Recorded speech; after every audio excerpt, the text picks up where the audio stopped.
اعوذ باللہ من الشیطان اللعین الرجیم بسم اللہ الرحمن الرحیم۔ حاضرین ناظرین السلام علیکم۔ تحفہ یاری علیہ الصلوۃ والسلام مدد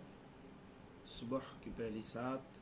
حجت خدا عجل اللہ تعالی فرج الشریف کے نام کے پروگرام کے حوالے سے حاضر خدمت ہوں۔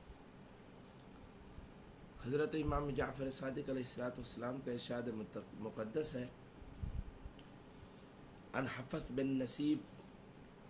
فرعان قال دخلت على ابی عبداللہ علیہ السلام ایام قتل المعلى بن خنیس مولاه فقال لي يا حفص حدثت المعلى بأشياء فعذاها فابطل الله بالحديد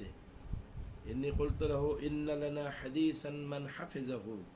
علينا حفظه الله وحفظ عليه دينه ودنياه ومن عذاه علينا سلبه الله دينه ودنياه يا معلى إنه من كتم الصعب من حديثنا جعله الله نورا بين عينيه ورزقه العز في الناس ومن أذاع الصعب من حديثنا لم يمت حتى يعزه السلاح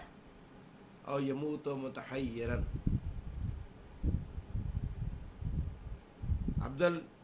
حفص بن نصیب فرعان بیان کرتے ہیں کہ میں حضرت امام جعفر صادق علیہ الصلوۃ والسلام کی خدمت میں معلی بن خنیس کے قتل کے ایام میں حاضر تھا، تو آپ علیہ الصلوۃ والسلام نے مجھ سے ارشاد فرمایا، اے حفص، میں نے معلی بن خنیس کو چند چیزوں کے بارے میں بتایا تو اس نے ان کو پھیلانا شروع کر دیا،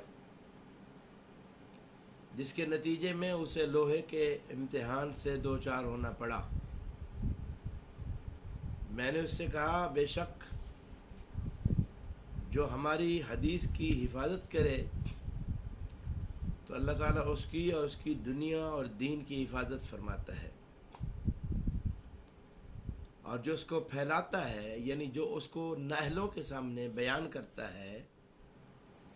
حدیث معصوم کا آپ تک پہنچ جانا، اس کے بعد یہ آپ کی شرعی ذمہ داری ہے کہ آپ اس کو دیکھیں کہ یہ حدیث کیا عامت الناس کے لیے ہے یا خواص کے لیے ہے،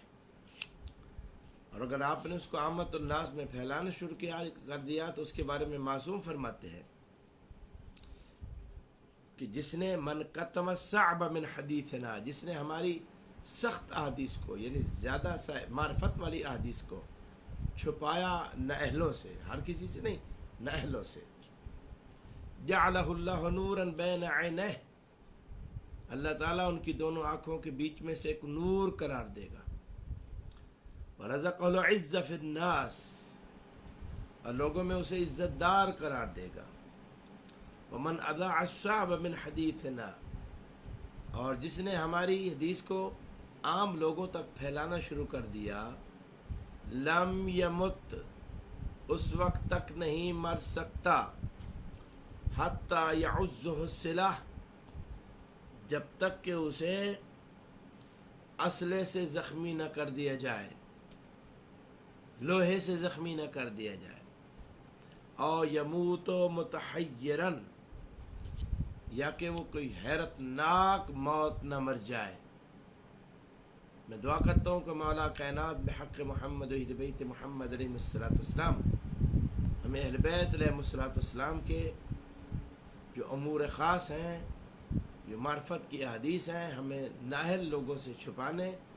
اور اہل لوگوں کو بیان کرنے کی توفیق عطا فرمائے۔ والسلام علیکم ورحمۃ اللہ وبرکاتہ۔